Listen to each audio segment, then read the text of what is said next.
Envoyé pour association de malfaiteurs en lien avec une entreprise terroriste, Willy Prévost a été le premier des accusés à être interrogé sur le fond dans la journée de lundi. Après avoir entendu les victimes et les enquêteurs depuis un peu plus d'un mois, la Cour d'assises spéciale de Paris se consacre en effet désormais à questionner avec précision durant 3 semaines les 11 accusés présents jugés au procès donc de ces attentats de janvier 2015. Les auditions se sont poursuivies hier avec Christophe Romel, seul accusé à comparaître libre, et c'est au tour aujourd'hui d'Amar Ramdani d'être interrogé. Cet homme de 39 ans a rencontré Amédi Koulibaly à la prison de Villepinte en 2010.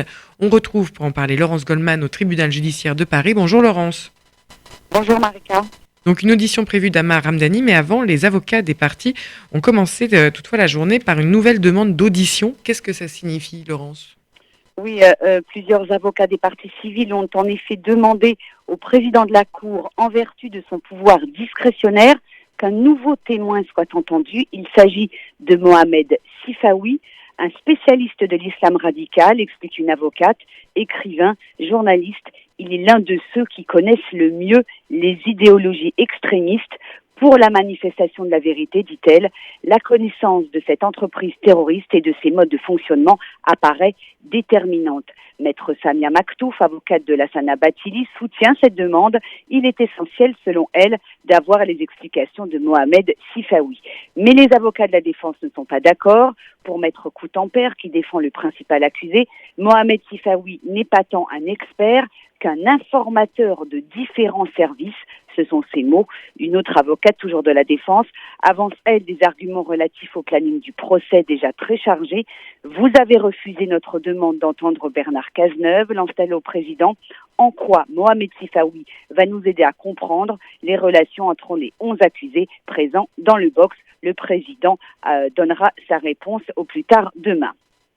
Et justement, est-ce que l'interrogatoire de Ramdani a pu commencer ce matin, Laurence ? Oui, absolument. Amar Ramdani, il a 39 ans. C'est lui qui a rencontré Koulibaly à la prison de Villepinte. Il est renvoyé devant la justice pour association de malfaiteurs en lien avec une entreprise terroriste. Il est accusé d'avoir fourni un soutien logistique aux terroristes, d'avoir eu des contacts téléphoniques et physiques avec lui, et ce jusqu'au 6 janvier 2015. Il a également participé à la recherche et aux fournitures des armes qui ont servi à Montrouge, puis à l'hypercachère. Amar Ramdani est grand, musclé, habillé tout en noir. Il répond volontiers et très poliment aux questions du président. Il parle de Koulibaly en détention. Serviable, sympa, passif, il calmait les choses en cas de conflit. Il savait rester à sa place, il était malin, ne se mêlait pas des embrouilles. Il avait juste la haine d'être en prison, d'être enfermé. Votre dignité d'être humain, elle est bafouée tous les jours. L'antisémitisme, lui demande le président. Par rapport à l'antisémitisme en prison, nous, c'est des thèmes qu'on n'abordait pas, dit-il. Ça volait un peu plus haut, dit Ramdani. Sa vidéo, on dirait que c'était pas lui. À aucun moment, il a jamais montré qu'il voulait s'attaquer à une policière ou à des juifs. Koulibaly tenait-il un discours radical à la prison de Villepinte, un discours qu'il aurait partagé avec d'autres détenus? La radicalité s'est passée à l'acte violent, demande Ramdani. Non, jamais. Le seul truc, c'est que sa femme portait le voile. Lui, Koulibaly, s'habillait en Dolce Gabbana. Amar Ramdani avait 2 téléphones, dont l'un réservé au business. Jusqu'au 6 janvier 2015 au soir, soit la veille de l'attaque de Charlie Hebdo, il est en relation par SMS ou par téléphone avec Koulibaly pour une affaire de 200 €, explique-t-il. Le 9 au soir, quelques heures après la prise d'otage sanglante de l'hypercachère, il a rendez-vous sur un parking avec son cousin Saïd Maklouf, également accusé dans ce procès. Tous deux jettent leur téléphone. Je m'en suis voulu après. Je me suis dit, Dolly, le surnom de Koulibaly, vient de faire quelque chose hors norme. Je me dis que tous les policiers de France vont être sur l'affaire. Saïd Maklouf, il était complètement paniqué par ricochet. J'ai dit en garde à vue que je regrettais. C'était une réaction stupide.